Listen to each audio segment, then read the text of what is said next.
Are you a limp-wristed law enforcement officer? If so, Smith Wesson might have just made the gun that you've been looking for. Stick around. Let's talk about the new Comped Performance Center M&P 2.0s and the Shield Plus carry comp. Randy Reviews It starts now.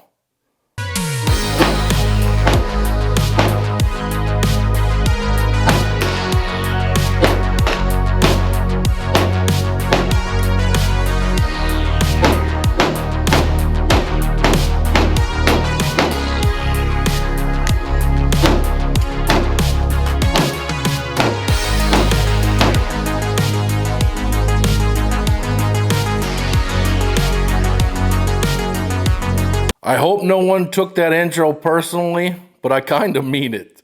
So what we have before us is the Smith & Wesson M&P 2.0 Compact Carry Comp.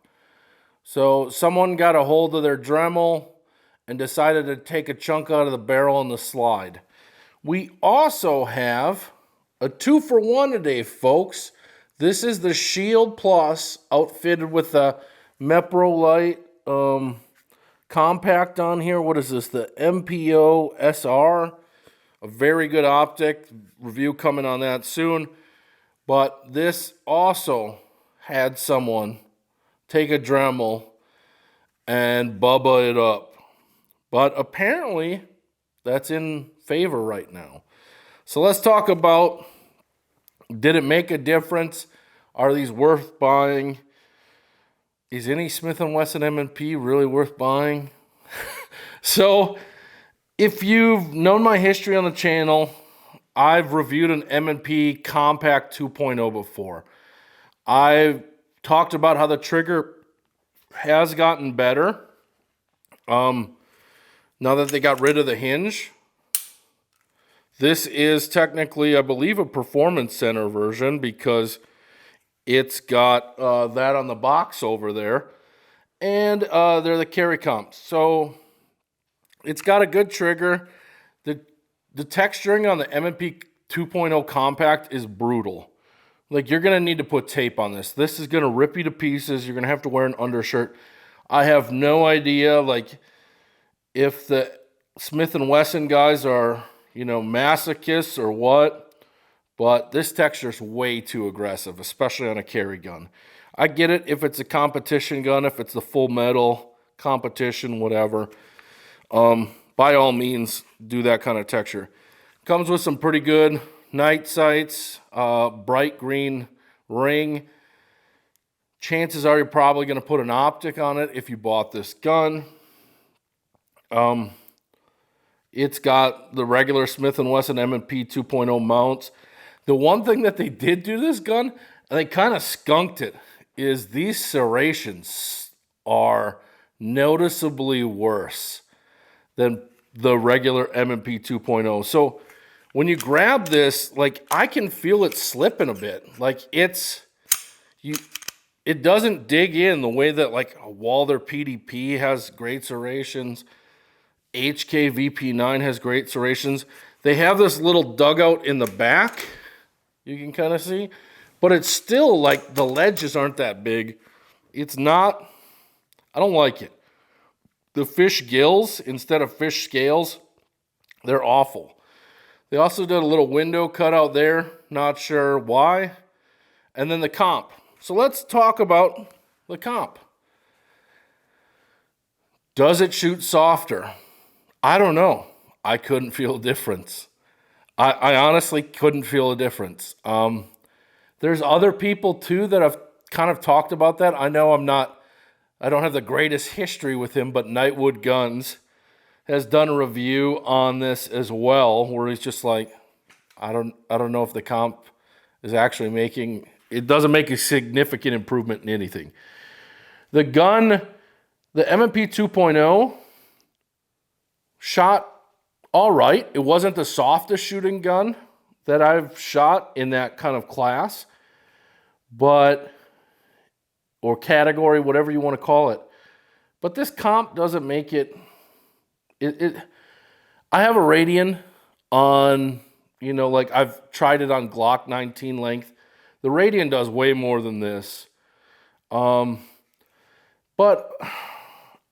I want to talk about these comp things because we got the Shield Plus here, which the Shield Plus, I've liked this gun. It's got a little longer barrel with the carry comp on here.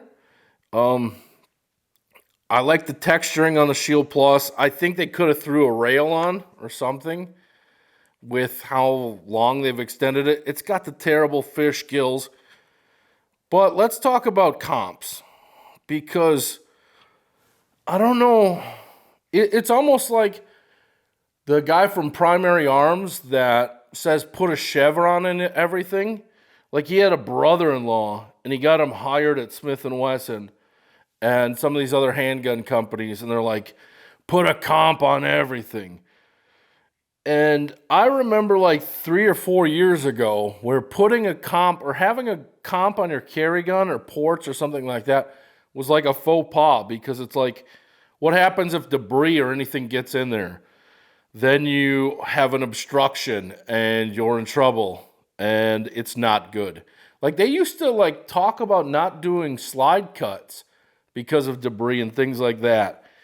Now we're just cutting holes in barrels and saying the heck with it. Like pocket lint doesn't exist anymore. Like your sunflower seeds or any of that other stuff that you might have in your pocket. I don't know what you keep in there. Maybe it's parts of your keys or something.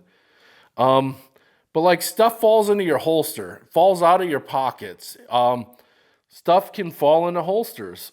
And especially if you're carrying appendix, debris can get in there. So I'm not sure why anyone would get these,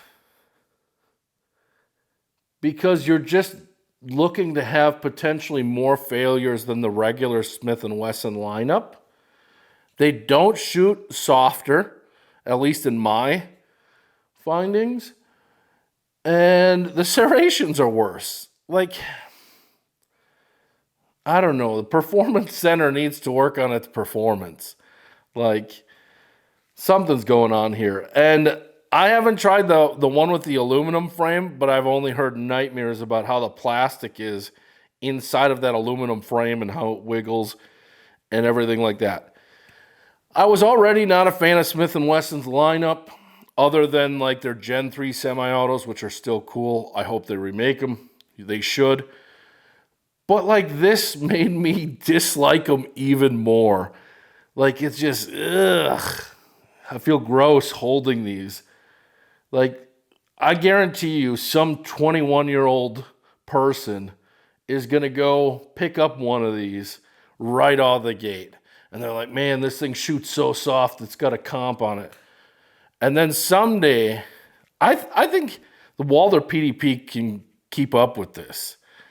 And I think the Walther PDP is a little snappy, but it still shoots good. I think it has better accuracy than most guns. It's like Grantham froze this thing, and then all of a sudden everyone became a fanboy of it. Like, I think their ergos are terrible. Their serrations are bad on this now. The comp doesn't really do anything. And the grip length on the compact is really lacking. Like, I feel like I get as much on the Shield Plus as I do the comp. Like, it's so close. Like, why would you... I don't know. I don't know why they do the things that they do.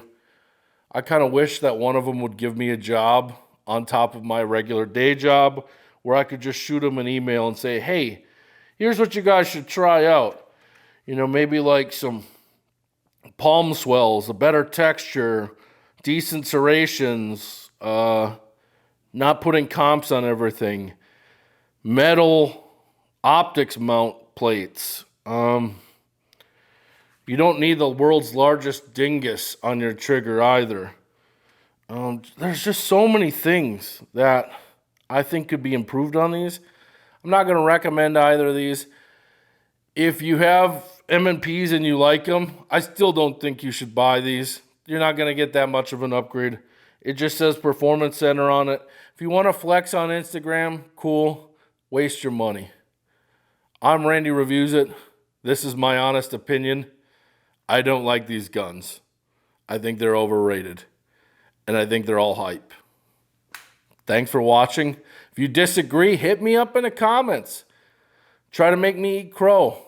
I think you're wrong if you like these guns. If you think they're significantly better than their non-performance center versions or their non-comped versions at that, I think you need to go out and shoot more. And don't take that the wrong way. I'm just trying to be honest here. Don't notice a big difference on these. I don't think they're worth it. But thanks for watching. Subscribe if you agree with me. Thumb me down if you think I'm an idiot or if you think I'm completely off base. All right, take care, everyone.